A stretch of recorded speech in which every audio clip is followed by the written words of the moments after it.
Have you ever had that feeling like you're just going through the motions? Well, there's this incredible Japanese concept that really gets to the heart of that feeling. It's a single word for your reason for being.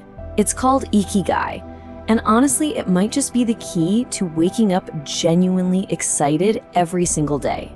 So let's dive in and explore it together.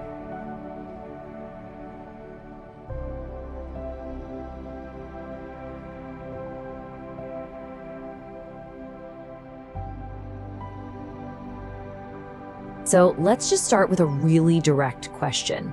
One that seems so simple, but is actually pretty deep. Why do you really get out of bed in the morning? And I mean, beyond the alarm clock, beyond the commute, beyond the to-do list, what is it that's actually pulling you forward? That search for a deeper why is something we all feel, and it's the perfect place to start our conversation today. And that's where this beautiful Japanese word comes in, Ikigai.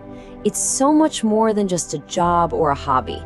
You can think of it as the spot where your passion, your purpose, and your meaning in life all converge to give you this incredible sense of direction and, well, joy. And it gets even cooler when you break the word down. As you can see here, Iki translates to life, and Kai means value or worth. So when you put them together, Ikigai literally means life's worth. It's this profound shift in thinking, right? It's not just about existing, it's about living a life that feels valuable and intentional to you. Okay, so you might be thinking, that sounds amazing, but how do I actually find this life's worth? Well, the framework for it is surprisingly elegant. It's all built on 4 fundamental questions you need to ask yourself. And the real magic, your Ikigai, isn't found in just one of the answers. It's in that powerful sweet spot where all 4 of them overlap. Let's take a look at the first one. So, the first pillar starts with a really simple question. What do you truly love? This is all about your passion. Think about it for a second. What are the things you do where you totally lose track of time? The activities that just light you up from the inside out. It doesn't matter if it's coding or gardening or playing an instrument. This is the stuff that fuels your spirit. All right, next up, we ask, what are you good at? This is what we can call your vocation. And look, we all have unique skills and talents, right? Things that might even feel totally effortless to us, but seem like magic to other people. What your friends or family always say you excel at. This pillar is all about recognizing and really owning your natural strengths. Now for the third pillar, your mission. This is where we shift our focus from me to we. We look outward and ask, what does the world need? This is about connecting your unique talents to a purpose that's bigger than yourself. It could be solving a huge global problem, sure, but it could also be just helping others in a small way that really resonates with you. It's all about making a contribution that matters. And finally, we get to the fourth and, let's be honest, the most practical pillar, your profession. The question here is simple. What can you be paid for? This is all about sustainability. I mean, it's wonderful to have a passion and a mission, but how can you weave all of that into something that actually supports you financially?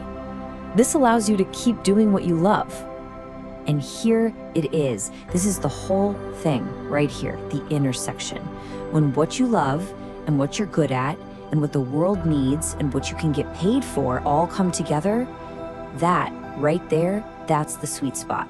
That is your Ikigai. It's this incredibly powerful place where your personal joy meets the world's needs in a way that you can actually sustain for a lifetime.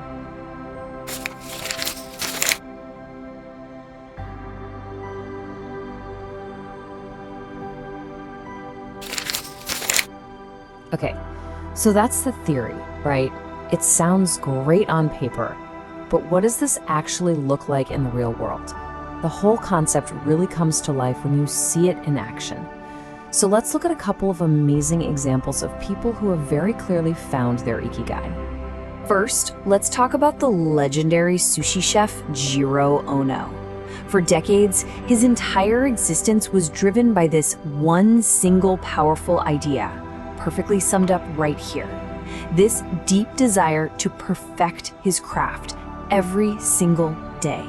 That kind of relentless dedication, that's Ikigai in its absolute purest form. I mean, let's just run it through the 4 pillars. Did he love making sushi? It was his life's obsession. Was he good at it? People called him a living national treasure. Did the world need it? People would fly across the entire planet for a seat at his restaurant.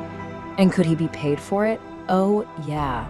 You can see how all 4 of those pillars just align perfectly for him, creating this incredible life of purpose. Now, for a totally different example, let's look at Marie Kondo. Her mission isn't just about cleaning up a messy room. She found her purpose in a seemingly simple act and managed to turn it into a global movement that brings joy to millions of people. And her story, I think, shows us something really important. Your Ikigai doesn't have to be some grand world-changing thing. She took something she absolutely loved, organizing, and was amazing at. And she realized that the feeling it creates, that calm, that peace, that's a universal human need.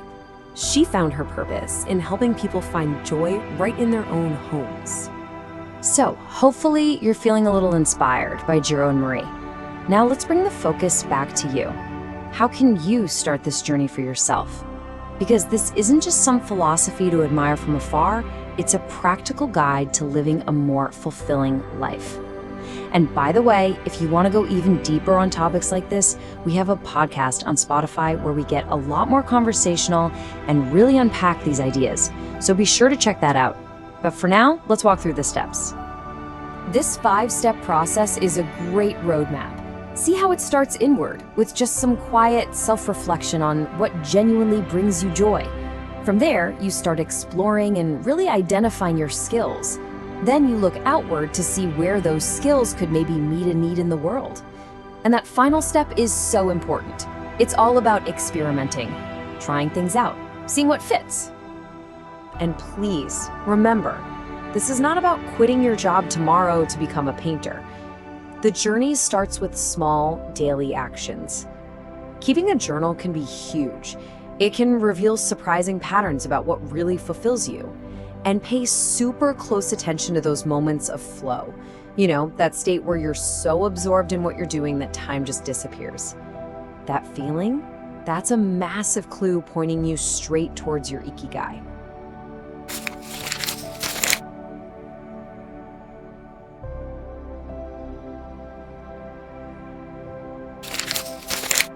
Now, as we start to wrap this up, there's a really common misconception I want to talk about. It is so easy to think of finding your Ikigai as like a final destination, a problem you solve once and then you're done. But, you know, that's not really how it works at all. The truth is, your Ikigai is alive. It's a living thing. It evolves and it grows right alongside you. What drives you and gives you purpose when you're 25 might be totally different from what drives you at 50. And that's not a failure. That's a beautiful, natural part of the process. It really is a lifelong journey of discovery, not a finish line you have to cross. I want to leave you with this powerful idea captured perfectly in this famous quote from Nietzsche. He who has a why to live can bear almost any how. And ultimately, that's what Ikigai gives you. It gives you a why so strong that it gives you the resilience to navigate pretty much anything life throws your way. And the journey to find it, it's one of the most worthwhile you'll ever take.